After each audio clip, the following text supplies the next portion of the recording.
오늘 본문에 있는 이 말씀을 가지고 주님 앞에 연락되기를 원하나이다. 주님 앞에 연락되기를 원하나이다라는 제목으로 하나님의 말씀을 증거하도록 하겠습니다. 제가 이 시편 말씀 19편 준비하면서 참 은혜를 많이 받았어요. 왜냐하면 저번 주에도 제가 한번 여러분들과 한번 그 은혜를 나눈 것 같은데요. 시편 19편에 있는 말씀, 18편에 있는 말씀 우리가 같이 나누면서 아마 그때도 제가 아마 그 설교하기 전에 이 시편 18편 때문에 많은 은혜가 되었다라고 제가 그런 멘트를 똑같이 사용한 것 같아요. 오늘 본문에 있는 말씀이 왜 저에게 은혜가 되냐면 이 본문에 있는 말씀은 예배에 관한 내용이기 때문에 그렇습니다. 어떤 신학자들과 많은 목사님들은 이 본문의 내용이 하나님의 자연을 찬양하고 또 하나님은 어떻게 영광을 돌리며 어떻게 하나님을 사랑하며 나가는 그런 내용을 적은 글이라고 많이 그렇게 얘기하고 있는데요. 제가 볼 때는 이 말씀이 예배에 관한 글인 것 같아요. 그래서 제가 이 말씀을 참 묵상하면서 오늘 참 우리가 이 코로나 바이러스 때문에 참 우리 모든 교인들이 사망의 음침한 골짜기를 지나가고 있는데 근데 그러한 어려운 가운데서도 참 하나님께서 지난주에는 그 어려운 가운데서도 내가 주님을 사랑하나이다 라고 고백했죠. 근데 오늘은 뭐라고 고백합니까? 주님 앞에 연락되기를 원하나이다 그렇게 고백하고 있다는 것이죠. 그래서 제가 이 말씀을 묵상하면서 참 준비하면서 나름 참 큰 은혜가 있었습니다. 그래서 이런 귀한 은혜가 여러분들에게도 있기를 주님의 이름으로 축원을 드리겠습니다. 오늘 제가 금방 말씀드린 것처럼 시편 19편에 있는 말씀은 예배에 관한 말씀입니다. 참 주님께서 참 이 말씀 준비하면서 아까 제가 참 감사했다고 하는데 어떻게 우리가 이렇게 예배 못 드리는 거 알고 계시고 말이죠. 그죠? 어떻게 예배 못 드리는 거 잘 아시고 이런 말씀을 주셨는지 모르겠어요. 어쨌든 하나님께서 서로 이렇게 예배 드리지 못하고 이렇게 떨어져 있으니까 아마 하나님께서 이 말씀을 통해 예배가 이렇게 중요하다. 너희가 이렇게 예배 드리는 것이 하나님께서 기뻐하지 않겠는가. 그런 말씀들이 오늘 이 본문의 말씀을 통해서 우리에게 주시는 것 같아요. 그래서 아무쪼록 이런 은혜가 여러분들에게 임하는 모습이 있었으면 좋겠습니다. 오늘 본문의 내용을 살펴보시면 시편 19편의 내용은 그겁니다. 제가 오늘 이 19편에 나오는 이 내용의 주제를 말씀드릴게요. 이 본문에 나오는 내용의 주제가 그거예요. 내가 지금 살고 있는 이 삶이 하나님께 드려지는 제사가 되기를 소원합니다. 그게 오늘 본문의 말씀의 주제예요. 내가 지금 살고 있는 여러분들의 모든 삶들이 있죠. 여러분들이 뭐 직장에서 일을 하고 가게 가서 청소하고 일하시고 물건 파시고 손님 맞이하는 그런 모든 일들이 다 하나님께 드려지는 뭐다? 제사다라는 것이죠. 이 말을 좀 다른 말로 표현하면은 내가 지금 하고 있는 모든 말과 생각과 행동들이 다 하나님께 드려지는 뭐가 되기를 원한다? 예배가 되기를 원한다는 거예요. 그래서 저는 여러분들 이렇게 살기를 원하기를 소원합니다. 여러분 그렇게 믿으십니까? 예, 저도 이렇게 살기를 원해요. 그런데 보통 우리가 교회를 오래 다니신 분들은 그런 얘기를 많이 하십니다. 무슨 얘기를 하냐면은 특히 이민교회에 계시는 분들 그런 말씀을 많이 하시는 것 같아요. 또 많은 분들이 그렇게 생각을 해요. 그런 얘기도 하시기도 하고 그렇게 생각을 하는데 어떤 생각을 하냐면 내가 꼭 교회 가서 예배를 드려야 진짜 예배를 드리는 것이다 라고 생각하는 분들이 많은 것 같아요. 이 말씀은 틀린 말은 아니에요. 물론 우리가 하나님께서 모여서 찬송하고 기도하고 예배 드리는 것 정말 하나님께 기뻐하십니다. 그리고 또 성경에 보면 모이기를 힘쓰라고 그랬잖아요. 어떻게 해서든지 하나님께 예배를 드리기 위해서 모여서 같이 예배를 드리는 것 참 중요하다고 말씀을 드렸는데 근데 여러분 중요한 것은 우리가 꼭 교회 건물에 와서 예배를 드려야만 하나님께서 그 예배를 받으신다라고 하는 생각은 굉장히 위험한 생각들입니다. 왜냐하면은 이 하나님의 말씀은 무궁무진한 말씀이거든요. 그러니까 편식을 하시면 안 돼요. 꼭 교회 와서 예배를 드려야 하나님께서 기뻐하신다. 이거는 하나님의 큰 말씀을 이렇게 편식하면서 배운 내용들이라고 할 수 있기 때문에 그렇다라는 것이죠. 그래서 보통 이런 분들이 그런 생각을 많이 하시죠. 목사님, 예배는 예배고 먹고 사는 문제는 먹고 사는 문제다. 그렇게 항상 생각을 해요. 별개라고 생각하는 것이죠. 내가 그루소에서 일하고 세탁소에서 일하고 빌딩 청소하는 거 이거 하고 내가 지금 교회 이렇게 아주 이렇게 말끔하게 이렇게 정장을 입고 예배를 드리는 것이 아무 상관이 없다는 거예요. 그냥 별개의 것이라고 생각하는 거예요. 그러니까 무조건 교회 가서 예배를 드려야지 뭔가 좀 찝찝한 게 또 없고, 뭐 또 하나님한테 복 받은 것 같고, 뭐 하나님께 축복 받은 것 같고, 꼭 그런 생각을 가지고 이렇게 살아가신다는 거죠. 그러니까 내가 사는 삶의 모습들이랑 예배랑 먹고 사는 문제랑 아무 상관이 없다라고 생각하는 사람들이라는 거죠. 이게 아주 위험한 생각들이라는 거예요. 그런데 여러분, 이렇게 살아가시는 분들이 잘 살아가시면 좋은데 자칫하면 어떻게 변질이 되냐면 교회 오면 교회 사람, 세상에 나가면 세상 사람 되는 거예요. 그래서 지금 한국 교회나 우리 미국의 이민교회 가장 큰 문제가 뭐냐? 교회 오면 거룩해요. 헌금도 많이 하셔. 그리고 또 뭐 청소도 잘 하시고 교회 잔디도 잘 깎으세요. 너무 열심히 잘 하세요. 목숨 걸고 주일 하시는 분들 있잖아요. 목숨 걸고 주일 하시는 분들, 교회 오면 교회 모든 모임을 다 참여하시고 모든 일들을 다 이렇게 하나하나 참여해 나가시는 그런 분들이 계신다는 거죠. 그런데 중요한 것은 교회에서는 그렇게 잘 사시는데 나가면 아니라는 거예요. 나가면 막 또 한 잔도 하시고 담배도 좀 구름 과자도 좀 뽀끔뽀끔 피우시고, 분명히 직분자인데 그런 분들이 되게 많아요. 내가 장로가 안수집사인데도 권사인데도 가지고 있는 그 옛사람들 버리지 못하는 분들이 너무 많다는 거예요. 그래서 여러분 좀 이렇게 살아가는 사람들을 제가 옛날에 뭐라고 그랬습니까? 양다리 걸치면서 살아간다고 그랬잖아요. 교회 오면 교회 사람, 밖에 나가면 밖에 사람. 뭐 어장 관리하는 사람들처럼 말이죠. 교회에서는 교회 사람들 관리하고 밖에 나가면 예수 안 믿는 사람들, 예수를 안 믿는 사람들을 관리하고, 그렇게 이중적으로 삶을 살아가게 된다는 거죠. 그런데 여러분, 자기 생각으로는 하나님을 잘 믿는다고 생각해요. 이런 분들은 그렇잖아요. 보기도 교회 오시면 정말 교일도 열심히 하시고 헌금도 잘 내세요. 그리고 참 아주 너무 경건하셔. 대표기도도 잘하시고 찬양도 잘하고 완전 짱해. 요즘 젊은 사람들 말로 하면 완전 짱해. 예수 믿는 걸로는 짱해. 근데 가게 가면 짱이 아니에요. 이거 완전 이거라는 거죠. 교회 오면 이건데 가게 가면 이래야 된다는 거예요. 그래서 여러분, 이런 사람을 우리가 고상한 표현으로 썼죠. 제가 뭐라고 했습니까? 영적인 카사노바다, 영적인 바람둥이다. 제가 그렇게 말씀드린 적이 있었던 것 같아요. 이걸 좀 약간 좀 신학적으로 유식한 말로 표현하면 제가 뭐라고 말씀드렸습니까? 우리 집사님 기억하시는지 모르겠는데 혼합주의로 살아간다고 그랬죠. 혼합주의, 그죠? 혼합주의. 그 혼합주의로 살아갔던, 신앙의 혼합주의로 살아갔던 사람들이 누굽니까? 이스라엘 백성들이잖아요.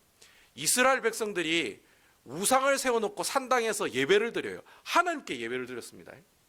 분명히 하나님께 예배를 드렸어요. 근데 이스라엘 백성들이 하나님께 예배를 드리는데 그 예배 방법이 어떤 방법이었어요? 아주 인간적인 방법들이었다는 거예요. 뭐 돌멩이를 만들어 놓고 절을 하고, 그게 하나님이라고 생각하니까.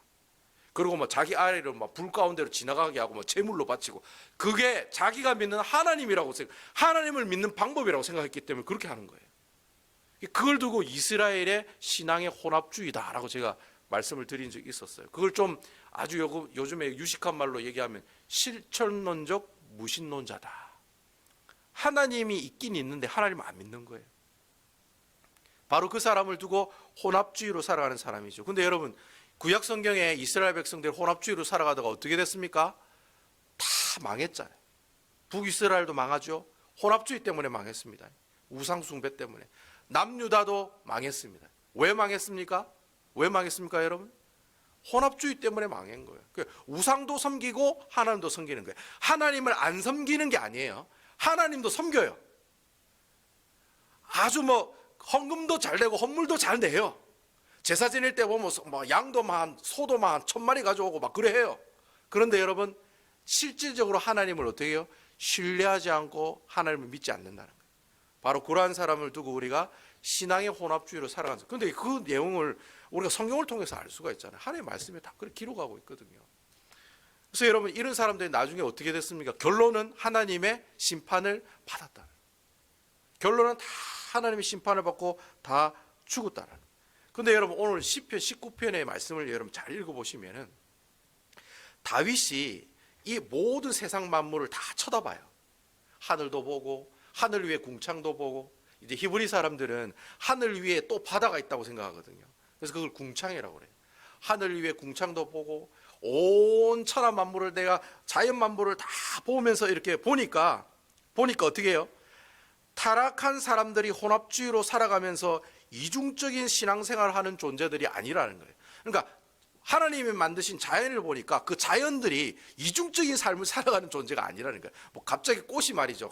우리 김 장로님 앞에서는 안녕하세요 하면서 예쁜 꽃이 되다가 갑자기 제가 지나가니까 막 그냥 확 꽃이 확 시들어가지고 아유 난 니한테는 이런 아름다운 모습을 절대 보이지 않으리라 이러면서 그냥 그 확 시들어 버리고 또 뭐 어느 날 뭐 제가 제가 이렇게 아주 맑은 날을 지나가는데 막 천둥번개가 치고 하늘이 내를 싫어하는 거예요. 근데 김 장로님 지나갈 때도 막 햇빛이 반짝반짝 비치고 그러니까 모든 하나님이 만들어 오신 그 천하 만물이 이중적인 그런 삶을 살아가느냐 그런 타락한 삶을 혼합주의적인 삶을 살아가는 존재더냐 다윗이 보니까 아니더라는 거예요. 항상 해는 그 가운데 계시고 항상 그 달은 그 가운데 있고 항상 그 꽃은 자기의 가장 최고의 아름다움을 어떻게 해요? 아주 자기가 가지고 있는 최고의 아름다움, 최상의 것으로 하나님을 어떻게 해요? 찬양하고 있더라라는 거예요. 그 다윗이 보니까 그렇더라는 거예요. 인간은 안 그런데 하나님이 만들어 오신 모든 자연 만물은 그렇다라는 거예요. 그러면서 5절에 보면은 이 만물이 하나님께 어떻게 영광을 돌리고 있는지 표현한 내용이 나와요. 5절에 보면 뭐라고 나오느냐면 참 재밌는 표현이 나와요. 이 다윗도 참 정말 이 문학적인 소년인 것 같아요. 이 다윗은 보니까 이렇게 하나님께 영광을 돌리는 만물의 표현을 비유적으로 어떻게 표현하고 있냐면 5절 말씀입니다. 5절 해는 그의 신방에서 나오는 신랑과 같고 그의 길을 달리기 기뻐하는 장사 같아서 해가 그의 신방에서 나오는 신랑과 같다. 해가 있는데 여러분 해가 신방에 나오는 신랑과 같대요. 자 여러분 신랑 신부가 이제 결혼했어요. 첫날 밤을 지냈어요. 그러면 여러분 신랑 신부들이 얼굴을 막 죽상을 하고 나올까요? 아니면 막 웃으면서 나올까요? 예? 박 집사님 결혼하고 뭐 이런 얘기하기 좀 거시기 한데 어쨌든 뭐 여러분 내가 첫날 밤을 자고 나면은 박 집사님 막 열받아가지고 막 찡그리고 그래 나옵니까? 아니잖아요. 입이 뭐 이 귀에 걸려가지고 말이죠, 그죠? 그래가지고 뭐 웃으면서 그래 나올 거잖아요. 그 지금 해가 그렇다는 거예요. 해가 지금 싱글벙글하면서 얼굴이 그렇다라는 거예요. 여러분 그리고 그 뒤에 보면 그의 길을 달리기 기뻐하는 장사 같아서라는 말이 있어요. 이 말이 무슨 말이냐면 장군이 싸움을 해요. 싸움을 하는데 그 적장을 1대1로 싸워가지고 그 적장이 목을 확 베어버린 거예요.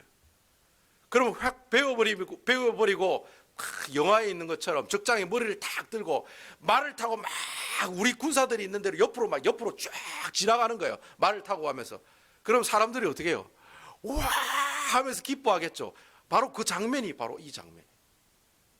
그러니까 여러분 그때 그 장군의 얼굴이 어떨까요? 막 죽상일까요? 아우 이 머리 왜 이렇게 징그러워 하면서 막 이러면서 이렇게 지나갈 거예요? 아니죠. 머리를 들고 기뻐하면서 사기충천한 모습으로 가겠죠. 바로 그런 모습이 지금 오늘 이래 본문의 내용에 나오고 있다라는 거예요. 기쁘고 감격에 찬 얼굴들. 다윗이 모든 자연 만물을 보니까 다 그렇더라는 거예요. 신랑이 입가에 귀에 신부와 하룻밤 자고 난 다음에 너무 기뻐가지고 막 웃고 있는 그 장면. 그리고 그리고 싸움을 나갔는데 적장이 머리를 베고 그 머리를 들고 군사와 함께 기뻐하는 그 모습이 바로 모든 만물이 하나님께 영광을 돌리는 모습이었다는 거예요. 그러면서 여러분 오늘 6절에 보니까 무슨 말씀이 있습니까? 하늘 이 끝에서 하늘 저 끝까지. 제가 항상 여러분께 말씀드리지 않습니까? 머리부터 발끝까지 핫 이슈가 아니고 뭐예요?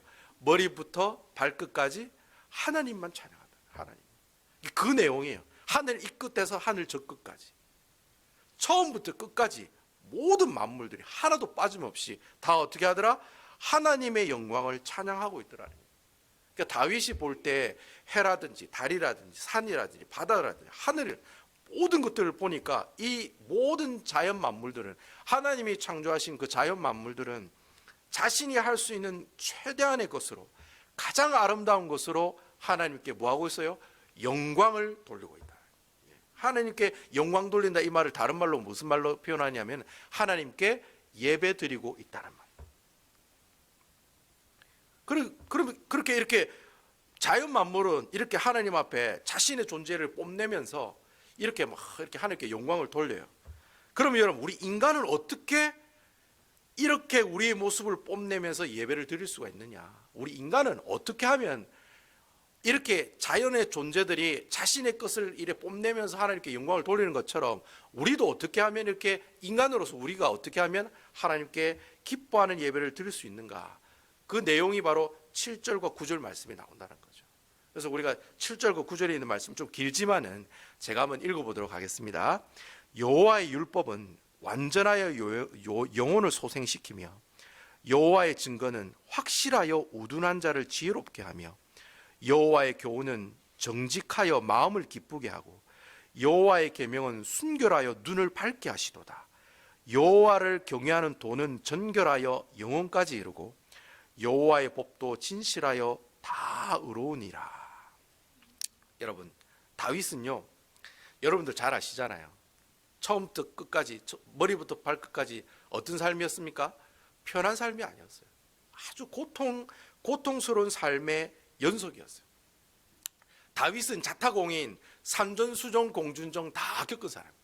산에서도 싸우고 물에서도 싸우고 하늘에서도 싸우고 모든 싸움을 다 겪은, 모진 고난들을 다 겪은 사람이었어요. 근데 그가 그렇게 어렵고 고통스럽고 참 우리가 하나님 앞에 예배드리지 못할 상황들, 그러니까 다윗이 10년 동안 사울의 칼에 도망을 다니잖아요.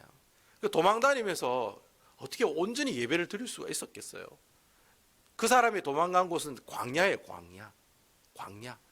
아무것도 없는 광야예요. 먹을 것도 없고 물도 없는 광야예요. 그런 광야에 가서 그가 하나님 앞에 뭘 했다라고 얘기하고 있습니까? 그곳에서도 하나님께 예배를 드릴 수 있었다는 거예요. 다윗이. 제가 요즘에 뭐 이스라엘 광야를 가다라는 그런 다큐멘터리를 제가 유튜브를 통해서 보고 있거든요. 그 이강근 우리 목사님이 이렇게 성지순례하면서 이렇게 막 소개하는 그런 프로그램이에요. 옛날에 방송국에서도 이렇게 소개가 되고 요즘에는 또 이렇게 CBS라든지 이런 기독교 채널에서도 이렇게 만들어가지고 방영을 하고 있더라고요. 여러분, 다윗이 도망갔던 그 엔게디 광야, 그 광야를 보여주더라고요. 진짜 광야더라고요. 아무것도 없어요. 물은 진짜 아주 협소한 곳 한 곳에만 있어요. 근데 그곳에서도 다윗이 어떻게 했다는 거예요? 하나님을 찬양했다는 거예요. 하나님께 예배드리는 사람이 되었다는 거죠. 자신이 이렇게 어려운 가운데서도, 아주 힘든 가운데서도 다윗이 이렇게 하나님 앞에 찬양드리고 예배할 수 있었던 이유가 뭐냐? 오늘 여러분 7절과 9절 말씀 읽어보니까 그 이유가 뭡니까? 뭐 때문에? 하나님의 말씀 때문에 그렇게 예배를 드릴 수 있게 됐다는. 그러니까 여러분 오늘 본문에 나오는 뭐 율법이요, 증거요, 교훈이요, 계명이요, 여호와를 경외하는 도요, 여호와의 법도, 이 내용이 다 무슨 내용이에요? 하나님 말씀이에요. 하나님 말씀을 다른 말로 표현한 거예요.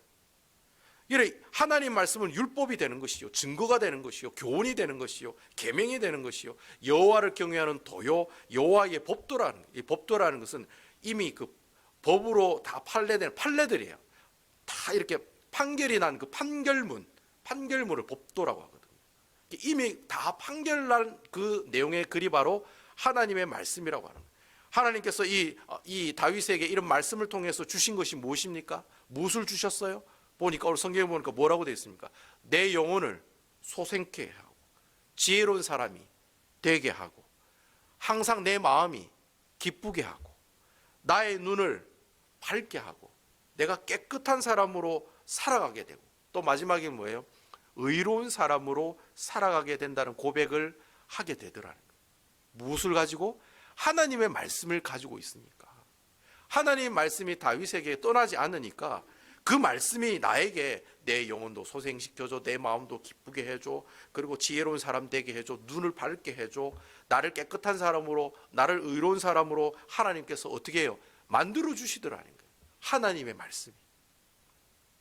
그러니까 여러분, 이렇게 다윗이 하나님 앞에 말씀을 가지고 예배자의 삶을 살아가게 된 그 다윗의 최종적인 고백이 나오는데, 그 고백이 10절의 말씀이에요. 그러니까 뭐라고 고백하고 있느냐면은 금 곧 많은 순금보다 더 사모할 것이며 꿀과 송이꿀보다 더 달도다. 무엇이? 하나님의 말씀이. 하나님의 말씀이 금보다도 더 귀하더라는 거예요. 자기가 10년 동안 고생을 해보니까 자기가 왕이 되어서 자녀들 때문에 여러 사람들 때문에 고생할 때 그때 나로 하여금 참 이 말씀을 통해서 어떻게 해요? 위로를 받고 힘을 얻게 되니까 하나님의 말씀이 뭐예요? 금보다도 더 귀하더라는 거예요. 그리고 송이꿀보다도 더 어떻게 해요? 달더라고. 그렇게 고백하고 있다는 거예요. 자, 여러분, 저는 오늘 예배를 제대로 드리지 못하는 이 상황에 있잖아요. 저희 교회가. 그리고 샬롯에 있는 거의 대부분의 교회가 모여서 예배를 드리지 못하고 있거든요. 거의 대부분이 아마 영상으로 예배를 드리실 거예요. 근데 여러분, 이렇게 예배를 드리지 못하고 있는 상황 가운데 있을 때 지금 다윗이 하나님 앞에 하는 이 고백, 하나님의 말씀을 금보다도 더 귀하고 송이꿀보다도 더 답니다. 저는 이런 고백이 여러분들에게도 있기를 주님의 이름으로 축원을 드리겠습니다. 여러분, 하나님의 말씀만이 우리가 하나님의 영광을 찬양하고 예배드리는 사람으로 만들어갈 수가 있어요. 말씀만이. 하나님 말씀만이 우리가 지금 이렇게 걸어가는 사망의 음침한 골짜기를 어떻게 해요? 지나갈 수가 있는 거예요. 그 지나갈 수 있는 힘이 될 수 있다라는, 원동력이 된다라는. 비록 우리가 여기에 모여서 예배를 드리지 못하고 있지만 그래도 여러분들이 있는 바로 그 자리에서, 바로 여러분들 앉아있는 그 자리에서 하나님의 말씀을 기억하고 붙들고 있으면, 하나님의 말씀을 가지고 있으면, 하나님의 말씀을 읽고 묵상하는 그런 시간을 가지고 있다면 바로 여러분들이 바로 드리는 그 장소가 뭐예요? 하나님을 향해서 예배드리는 장소가 된다는 거예요. 그러니까 여러분, 내가 화장실에 가서 하나님의 말씀을 들고 있으면 그곳이 뭐예요? 예배 장소가 되는 거예요. 내가 음식을 만들고 있는데 그 음식을 만들고 있는 그 부엌에서 하나님의 말씀을 붙들고 묵상하고 있으면 내가 음식을 만들고 있는 그 자리에서도, 쿡하고 있는 그 자리에서도 하나님을 만나는 예배의 자리가 된다는 거예요. 근데 여러분, 다윗은 이렇게 내가 이 하나님 말씀 때문에 이렇게 내가 하나님께 예배드리게 되었습니다라고 고백하고 있는데 그런 고백으로 끝나는 게 아니에요. 다윗은 보면 하나님, 저희가 이런 말씀으로 예배를 드리게 되었습니다, 감사합니다, 그것으로 끝나지 않고 있어요. 뭐로 계속 얘기하고 있습니까? 12절과 14절의 말씀을 한번 보시면 다윗이 하나님 앞에 이 말씀을 가지고 이렇게 살게 해 주십시오라고 기도하고 있다는 거예요. 여러분, 하나님 앞에 다윗은 기도합니다. 뭐라고 기도하느냐? 제가 오늘 이 12절과 14절에 있는 말씀, 제가 이 말씀을 제 말로 여러분들에게 한번 표현해 보도록 하겠습니다. 주님, 제가 하나님의 말씀을 가지고 있는 사람입니다. 저는 이 하나님의 말씀을 통해서 나의 죄를 깨닫고 이 더러운 죄악의 모습에서 벗어나기를 소원합니다. 더 이상 고의로 죄를 짓지 않게 하시고 죄로 말미암아 타락한 삶을 살아가는 사람이 되지 않게 해 주십시오. 그리고 나의 반석 되시고 구속자 되신 주님, 이제부터는 나의 모든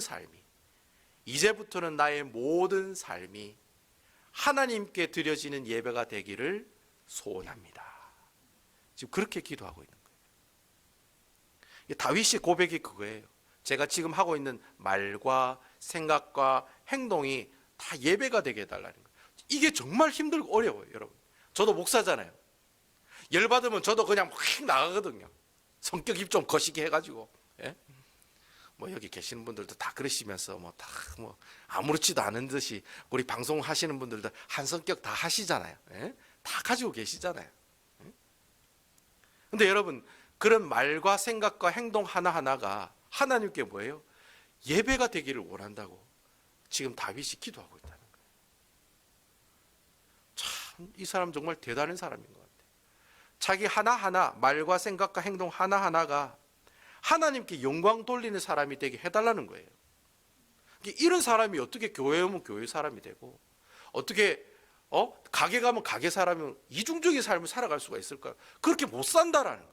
교회 와도 말하고 생각하고 한마디 하는 모든 행동들이 내가 지금 가게 가서 일하고 있는 그곳에서도 어떻게 통일하게 나타난다는 거예요. 왜냐하면 여기도 하나님 계시고 그곳에서도 하나님이 계시기 때문에 그 하나님의 말씀을 들고 어떻게 해요? 예배하는 가운데로 나아가기 때문에 그 사람이 바로 다윗이었고 다윗이 그러한 삶을 살게 해달라고 자신도 기도하고 있다는 거예요. 여러분, 다윗이 완벽한 사람이었나요? 아니잖아요. 다윗은 저보다 죄를 훨씬 더 많이 지은 아주 나쁜 사람이에요. 내가 살인죄 지었습니까, 여러분? 제가 가늠죄를 지었나요? 저는 그런 거 안 했어요. 근데 여러분, 다윗은 그런 죄를 지은 사람이잖아요. 그러면서 그가 하나님 앞에 기도할 때 그래 기도하네요. 하나님, 제가 다시는 죄를 짓지 않게 해주세요. 다시는 죄를 짓지 않게 해주세요. 말로서 죄를 짓고 생각으로 죄를 짓고 행동으로 죄를 짓지 않게 해주세요. 그렇게 지금 다윗이 하나님 앞에 간절하게 기도하고 있다라는 거예요. 여러분, 다윗의 기도가 아마 저 같으면 그렇게 기도할 것 같아요. 주님, 제가 일주일 중에 하루 주일날 교회 와서 예배 한 번 드린 것으로 하나님을 사랑하고 있다는 착각을 버리게 하옵소서. 아마 그렇게 기도하는 것 같아요. 주님, 제가 주일날 예배 드렸습니다. 저는 이제 끝났습니다. 저는 예배 안식일을 기억하여 이 하나님의 이 주일을 지켰습니다 라고 이렇게 얘기하고 예배 드리고 가면은 그게 끝이라고 생각하시는 분들이 많으실 거예요. 근데 그런 착각을 어떻게 해요? 버리게 해달라는 거예요. 내가 지금 있는 이 방에서, 거실에서, 지금 예배 드리고 있는 그 방에서, 그리고 여러분 직장에서, 가게에서 내가 이 하나님 말씀을 붙들고 묵상할 때마다 이 말씀을 가지고 어떻게 해달라? 죄짓게 않게 해달라고, 죄짓게 않게 해달라고 기도할 때마다 하나님께서 바로 그 사람이 주님께 예배드리는 삶을 살아간다라고 얘기한다라는 거예요. 예배드리는 삶을 살아간다는 말이 그 말이에요. 주의 말씀이, 주의 법도가, 주의 증거가, 주의 교훈이 어떻게 해요? 나의 입에서 떠나지 않게 해달라는 거예요. 항상 하나님께 예배하는 자가 되게 해 주옵소서. 그렇게 기도하고 있는 사람이 바로 다윗의 고백이고 오늘 시편 19편에 나오는 말씀이라고 하는 거예요. 사랑하는 성도 여러분, 그리고 오늘 여기 계신 여러분, 저는 여러분들이 지금 있는 그곳에서 바로 하나님께 드리는 예배가 되기를 소원합니다. 교회 와서 교회에서만 예배 드리는 게 예배가 아니라는 거예요. 내가 어디를 가서라도 그곳에서도 하나님이 계시고 하나님의 말씀이 계시면 그곳이 바로 내가 어떻게 해요? 예배 드리는 자리라는 거예요. 여러분, 교회를 오지 못한다고 해서 실망하거나 좌절하지 마세요.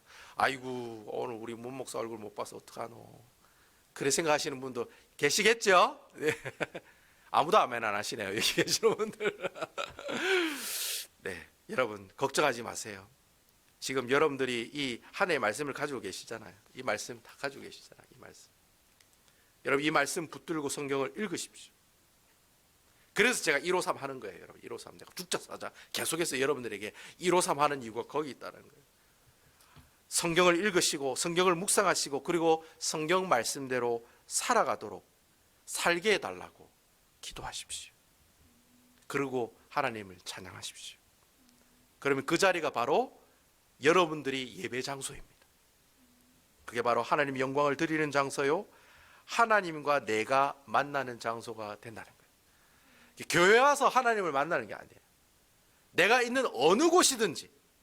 제가 어제 열심히 하여튼 일을 했는데, 우리 집사님도 오셔서 잔디도 깎고 이랬는데, 여러분, 내가 그래 잔디를 깎고 있는 가운데서도 어떻게 해요? 말씀이 그곳에 계시면은 바로 그곳이 예배하는 자리가 된다는 거예요. 내가 지금 화장실 청소를 열심히 해도 우시하면서 막 시자를 찾지 마시고, 내가 화장실 청소를 해도 그곳에서도 하나님의 말씀이 계시면 그곳이 바로 어떤 자리예요? 예배의 자리가 된다는 거예요. 여러분, 오늘 본문의 말씀에 그런 말씀이 있지 않습니까? 내 입의 말과 마음의 묵상이 주님 앞에 연락되기를 원하나이다. 저는 이 고백이 다윗의 고백이 아니라 여러분들의 고백이 되었으면 좋겠습니다. 오늘 여러분들과 같이 예배를 드리지 못했지만 여러분들이 있는 그 장소에서 하나님 말씀을 읽으십시오. 그리고 묵상하시고 그리고 끝까지 살아갈 수 있게 해달라고 기도하십시오. 그러면 여러분들의 삶이 하나님 앞에 바쳐지는 제사가 될 줄로 믿습니다. 여러분들의 삶이 하나님 앞에 바쳐지는 제사가 되어야 합니다. 바로 그것이 하나님께서 오늘 이 시편 19편의 말씀을 통해서, 다윗의 고백을 통해서 우리에게 주시는 귀한 주님의 교훈의 말씀입니다. 아무쪼록 여러분 어디든지 어디에 계시든지 말씀을 붙드십시오. 성경 말씀을 붙드십시오. 그리고 이 말씀대로 살아가게 해달라고 하나님 앞에 기도하십시오. 그러면 분명히 하나님께서 여러분들로 하여금 모든 말과 생각과 행동 하나하나가 하나님께 예배드리는 삶으로 살아가게 되는 놀라운 역사를 경험하게 되실 것입니다. 이런 놀라운 경험을 경험하며 살아가신 여러분 되시기를 주님의 이름으로 축원드리겠습니다.